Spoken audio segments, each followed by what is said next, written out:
누가복음 19장 28절로 44절 한 절씩 읽고 44절을 같이 읽겠습니다. 예수께서 이 말씀을 하시고 예루살렘을 향하여 앞서서 가시더라.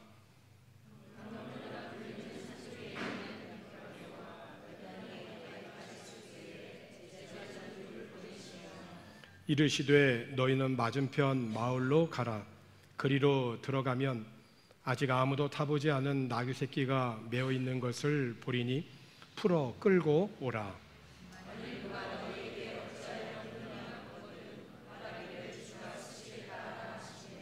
보내심을 받은 자들이 가서 그 말씀하신 대로 만난지라.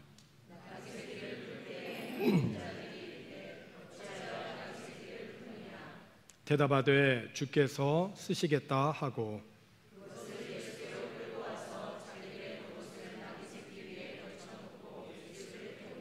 가실 때에 그들이 자기의 겉옷을 길에 펴더라.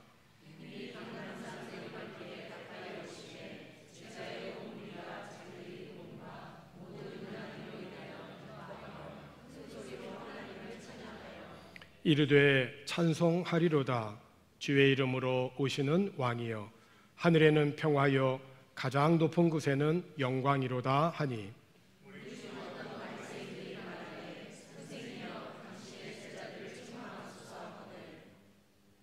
대답하여 이르시되 내가 너희에게 말하노니 만일 이 사람들이 침묵하면 돌들이 소리 지르리라 하시니라. 이르시되 너도 오늘 평화에 관한 일을 알았더라면 좋을 뻔하였거니와 지금 내 눈에 숨겨졌도다.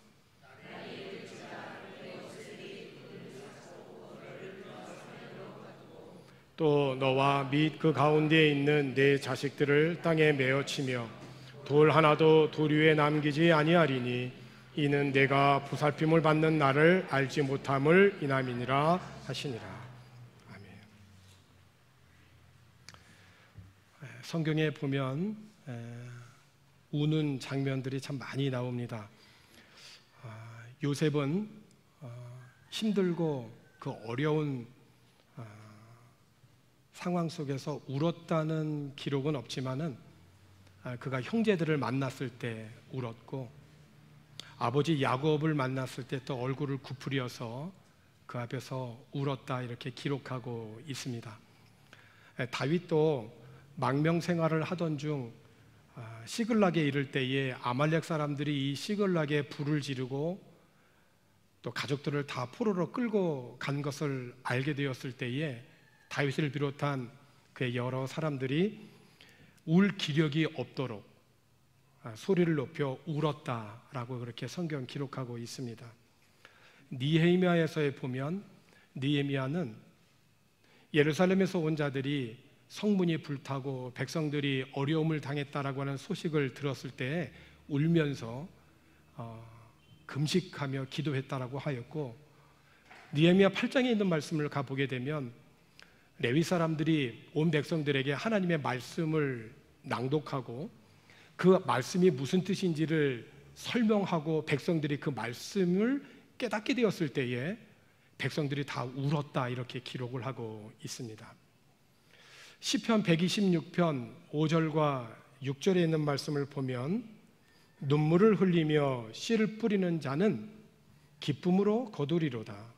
울며 씨를 뿌리러 나가는 자는 반드시 기쁨으로 그 곡식단을 가지고 돌아오리로다. 비록 지금은 수확을 기약할 수가 없어서 눈물로 씨를 뿌리고 있지만은 시편 기자가 믿는 것은 하나님이 은총을 베푸시면 기쁨으로 추수할 것을 확신하면서 씨를 뿌렸다 이렇게 기도하고 있습니다.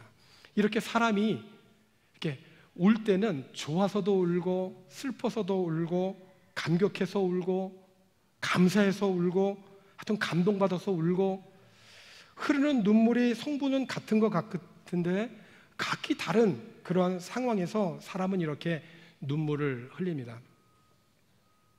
요즘에 너무 삶이 좀 드라이해졌는지 눈에 눈물이 말랐죠. 그래서 인공 눈물을 넣습니다. 인공 눈물을 억지로 넣습니다.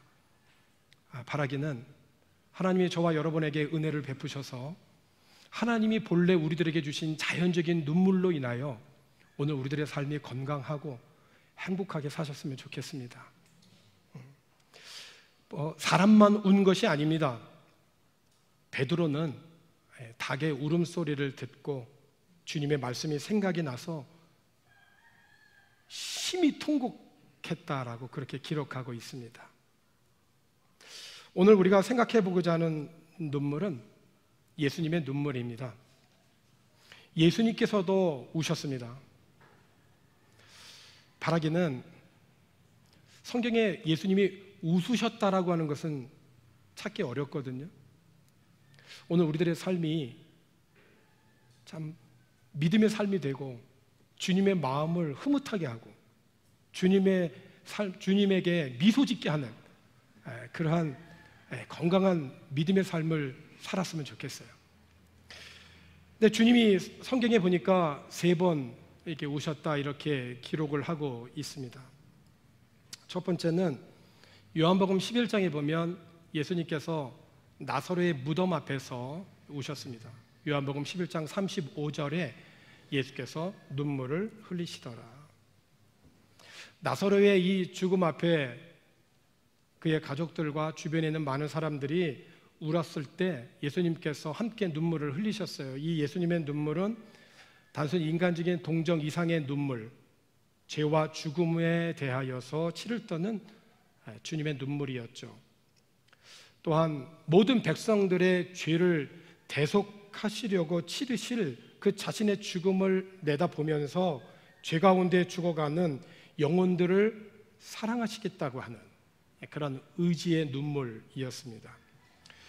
두 번째 예수님의 눈물은 히브리서 5장 7절에 있는 말씀을 보면 그는 육체에 계실 때에 자기를 죽음에서 능히 구원하실 이에게 심한 통곡과 눈물로 간구와 소원을 올렸고 그의 경건하심으로 말미암아 들으심을 얻었느니라. 이 예수님의 두 번째 이 눈물은 겟세마네 동산에서 나의 원대로 마옵시고 아버지의 원대로 하시옵소서.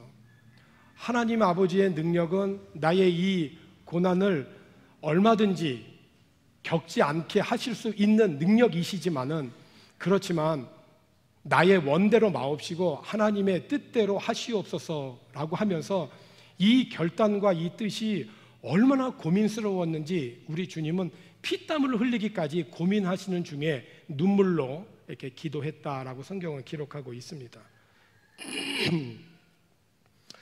오늘 세 번째 이제 예수님의 눈물이 오늘 본문의 눈물입니다. 누가복음 오늘 함께 읽은 19장 41절에 보면 가까이 오사 성을 보시고 우시며, 주님께서 십자가의 순환을 받기 위하여 예루살렘 성에 이제 가까이 오시게 되면서 시야에 예루살렘 성이 들어올 때 예수님께서는 그 성을 보시면서 우셨다 이렇게 기록을 하고 있어요. 예수님께서 예루살렘 성을 보시고 우셨다라고 하였는데 예루살렘이라고 하는 말은 두 개의 단어가 합쳐진 말입니다. 예루, 도시라는 뜻이에요. 살렘, 요거는 평화라는 뜻이에요. 그러니까 예루살렘이라고 하는 말의 뜻은 평화의 도시라고 하는 그러한 뜻이죠. 적어도 예루살렘은 4,000년의 역사를 갖고 있습니다. 예루살렘은 정말 이스라엘의 신앙의 중심지이고 예수님께서 인류의 죄를 대속하시기 위하여서 십자가를 지신 장소이기도 합니다. 한마디로 온 세상을 다 이렇게 뒤져도 예루살렘보다 더 중요한 장소가 없을 정도입니다. 그러므로 예루살렘은 전 인류의 가장 성스러운 도시라고 불려도 과언이 아닙니다.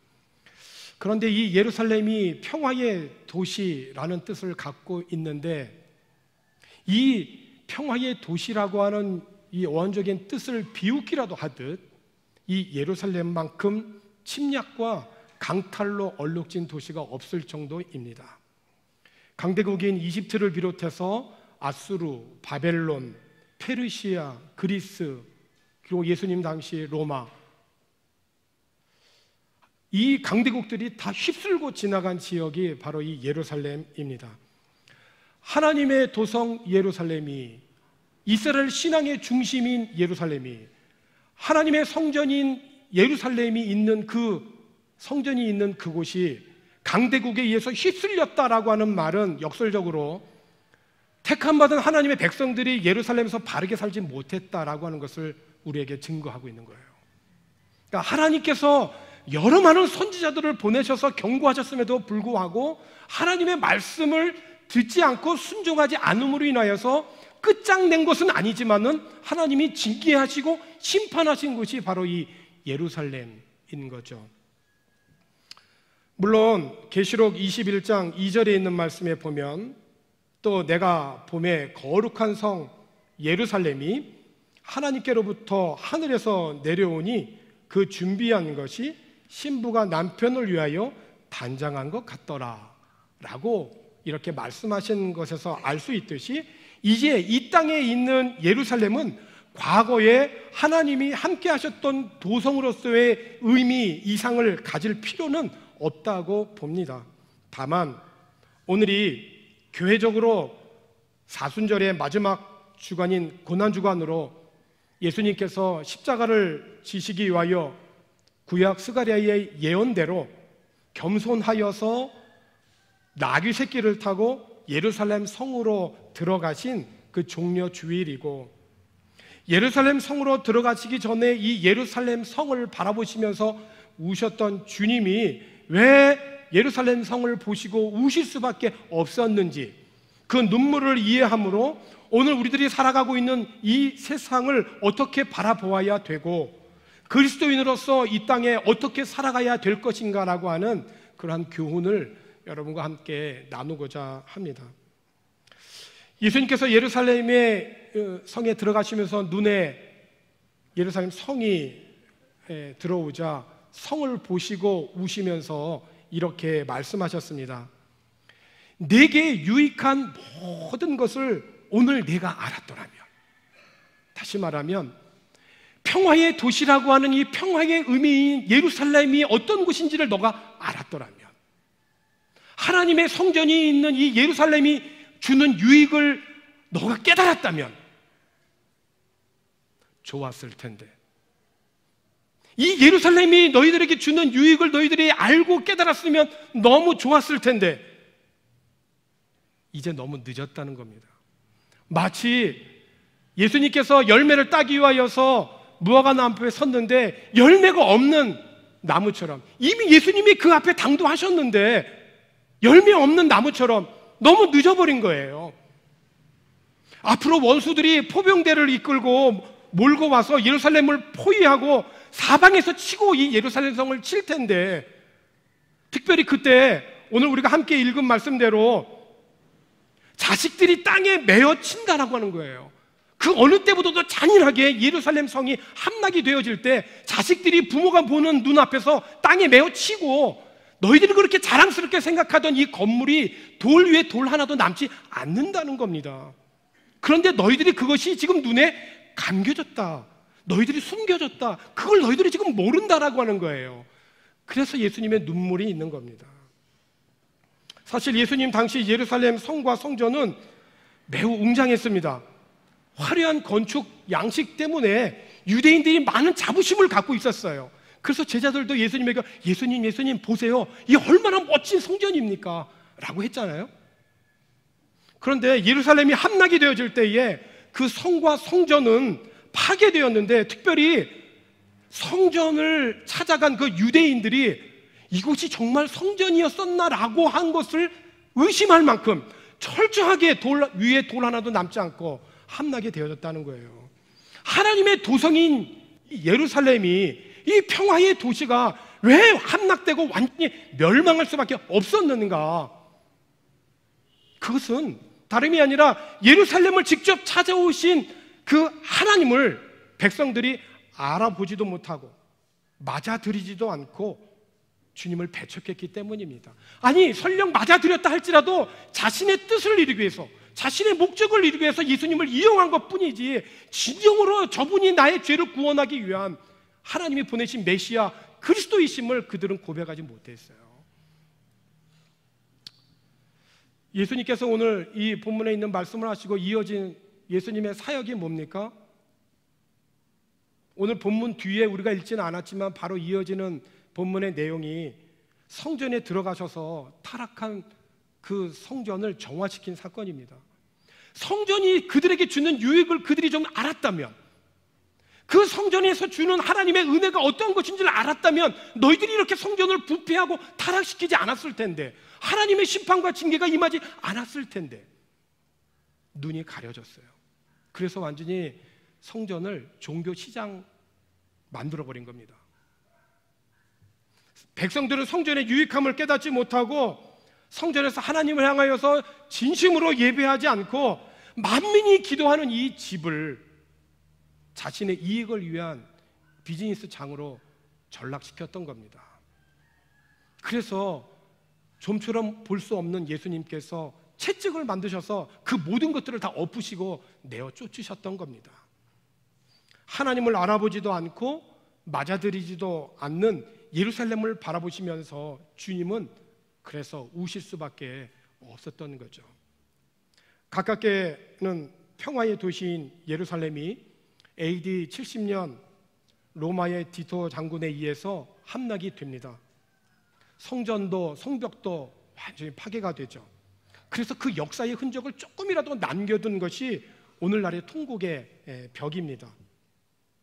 그리고 637년에 예루살렘은 칼리프 오말에게 점령이 되어서 예루살렘은 이슬람의 성지가 되어버리죠. 여러분, 예루살렘 그 도시를 이렇게 찍은 그 사진을 보면은 중앙에 황금 성전이 있어요. 보이죠? 저 지역이 지금 예루살렘입니다. 저 가운데 지금 황금 성전이 있습니다. 저 황금 성전은 유대인의 성전도 아닙니다. 그리스도 교회 성전도 아닙니다. 지금 저 성전은 어떤 성전이죠? 이슬람 성전입니다. 하나님의 도성인 예루살렘에 저 자리가 아브라함이 이삭을 바쳤던 곳입니다. 하나님을 예배했던 이스라엘의 신앙의 중심지인 저곳에 지금 이슬람이 자리 잡고 있습니다. 그러니까 유대인들은 눈의 가시 같은 거예요. 다시 저기에 제3의 성전을 짓자는 거예요. 그래서 이 다음 사진을 보면 그 황금 성전에 저 이슬람이 저 위에 도금을 한 겁니다. 많은 금을 들여서 3시, 4시 방향에 보면은 벽이 있습니다. 그게 통곡의 벽이에요. 그 통곡의 벽 밑으로 선이 있죠. 남자, 여자. 유대인들은 지금도 저 통곡의 벽에 서서 저 바로 지척에 있는 가까이 있는 저 성전을 가지 못합니다. 그래서 저기에 벽에 통곡하면서 서서 기도하는 겁니다. 주님은 이 앞에 있는 모든 것들을 내다보시고 우실 수밖에 없었던 거죠. 지금 예루살렘은 기독교, 유대교, 이슬람, 그리고 천주교까지 다윗과 솔로몬으로 이어진 훌륭한 솔로몬 성전이 있었던 그 예루살렘, 그 영광과 감격은 다 사라지고 위선과 형식과 욕심만 남아있는 예루살렘 성을 보시고 예수님은 우실 수밖에 없었던 거죠. 여러분, 만약에 이 땅 바디오에 예수님께서 지금 이곳에 입성하셔서 우리 교회, 가시적인 우리 바교의 행복한 교회를 보신다면 주님의 심정은 어떨까요? 좀 더 구체적으로 우리의 성전된 우리 몸을 우리 주님이 보신다면 주님은 어떤 마음이실까요? 주님은 다른 걸 보는 것이 아니라 우리들의 중심을 보시잖아요. 너가 왜 여기에 있는지, 너 중심이 지금 어디로 향하고 있는지, 너 마음을 지금 어디에 고정시키고 살아가고 있는지 사람들은 몰라요. 그렇지만 우리 주님은 아시잖아요. 주님이 지금 이 자리에 오셔서 예배하는 저와 여러분, 이 공동체를 보실 때 주님은 어떤 마음의 심정을 갖고 계실 것이며 오늘 우리를 바라보실 때 주님은 어떤 마음이실까요? 평화의 성에 거하는 이스라엘 백성들이 하나님을 떠남으로 스스로 평화를 포기하고 말았습니다. 물론 하나님께서는 그때마다 선지자를 보내어서 백성들을 권면하셨고, 심지어 하나님의 아들이신 예수님을 보내어 그들의 죄악에 대해서 경고하셨지만은 이들의 완고하고 강팍하고 시기와 질투와 위선, 그리고 형식적인 이러한 신앙은 하나님의 진정한 경고에 전혀 귀를 기울이지 않았던 것입니다. 그러므로 이제 예루살렘에 남아있는 것은 하나님의 심판, 하나님의 징계밖에 남은 것이 없었던 것이죠. 오늘 본문 42절에 이르시되 너도 오늘 평화에 관한 일을 알았더라면 좋을 뻔하였거니와 지금 내 눈에 숨겨졌도다. 평화에 관한 일이 내 눈에 숨기었다라고 하는 이 말씀은 자신들의 죄로 인하여서 하나님의 그 마지막 사랑으로 그들을 권면하기 위하여 보내셨던 평화의 사자인 예수 그리스도를 그들이 이전에 다른 선지자들에게 행했던 것처럼 능력하고 죽일 것이라고 하는 이 사실을 비유적으로 말씀하신 거거든요. 예수님이 예루살렘에 들어가실 때 사실 예루살렘의 이 분위기는 장차 예루살렘에 세워질 그 메시아 왕국에 대한 기대로 부풀어 있던 것이었. 하지만 예수님께서는 멀지 않는 장래에 예루살렘이 임할 멸망을 보시고 우셨던 것이죠.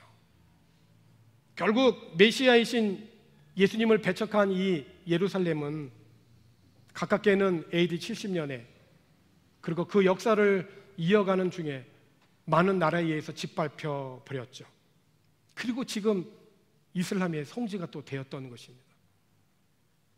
이 멸망에 대한 예수님의 이 눈물은 단순히 예루살렘의 멸망으로 인한 유대인에게만 국한된 것이 아닌 줄로 압니다. 주님의 복음을 여전히 거부하고 있는, 이 땅에 예수를 아직 믿지 아니하는, 복음을 받아들이지 아니하는 많은 사람들에게 여전히 해당이 되는 겁니다.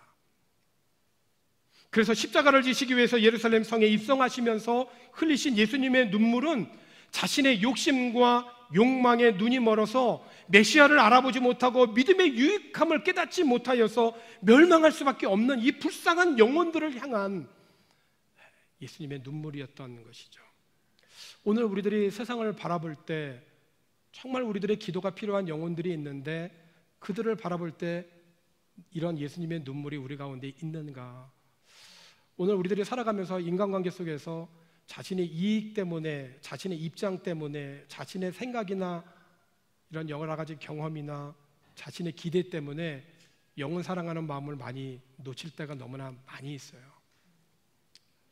내 생각 때문에, 내 욕심 때문에, 내 주장 때문에 진정으로 주님께서 우리들에게 원하셨던 영혼 구원에 대한 마음을 놓칠 때가 있다는 거죠. 그래서 이 사순절, 이 마지막 순환주간에 우리들이 모여서 다시 한번 예수님의 눈물을 이해하고, 그리고 이 땅 바교와, 그리고 예수님은 유대인으로서 유대 이 예루살렘 그 지역을 위해서 또 우셨잖아요. 대한민국의 국민으로서 해외에 나와 살고 있지만 우리나라를 위하여서 눈물로 기도할 수 있는 그러한 시간들이 우리 가운데 꼭 있어야 되겠다라고 하는 것이에요. 주님께서 흘리셨던 그 눈물은 장차 임할 무서운 심판을 바라보시면서 애통해하는 눈물이기도 하셨지 않습니까?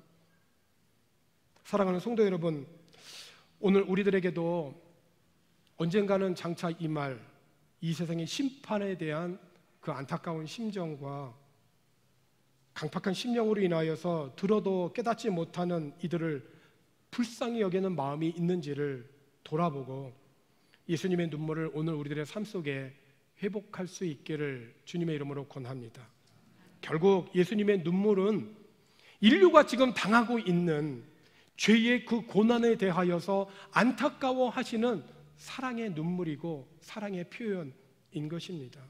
그러므로 우리들은 이 하나님의 권고와 복음을 거부하고 죄의 길로 지금 나아가고 있는 자들은 반드시 주님의 심판을 받을 수밖에 없다라고 하는 사실을 우리들이 명심하고, 죄악에서 벗어나지 못한 자들이 구원의 반열에 참여할 수 있도록 언제나 주님의 복음을 말로, 행동으로 전할 수 있는 저와 여러분, 우리 교회가 되어야겠습니다.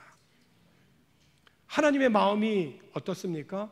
디모데전서 2장 4절에 있는 말씀을 보면 하나님은 모든 사람이 구원을 받으며 진리를 아는 데 이르기를 원하시느니라. 디모데후서 4장 2절에 있는 말씀에도 보면 너희들이 이렇게 살라고 말씀하십니다. 너는 말씀을 전파하라. 때를 얻든지 못 얻든지 항상 힘쓰라. 범사의 오래 참음과 가르침으로 경책하며 경계하며 권하라. 오늘 내가 원치 않지만은 불의의 사고로 내가 오늘 죽는다면 나는 오늘 밤 하나님 나라에 갈 수 있을까? 이 믿음이 여러분에게 있습니까? 내가 오늘 밤 죽어도 나는 하늘나라에 갈 수 있다라고 하는 이 믿음이 있습니까? 복음을 전해야 되는 것이죠. 때를 얻든지 못 얻든지. 오늘 종려주일로 시작해서 한 주간 예수님의 순환을 묵상하면서 자칫 메말라진 우리들의 심령에 주님의 눈물을 통하여서 우리를 사랑하사 두 팔 벌려 끝까지 사랑하신 그 예수님의 사랑을 우리들의 삶 속에서도 회복하고 우리가 살고 있는 이 땅 바기오와 그리고 우리 조국 대한민국을 향하여서 눈물로 기도할 수 있는 그런 한 주간이 되어지기를 주님의 이름으로 축원합니다. 기도하겠습니다.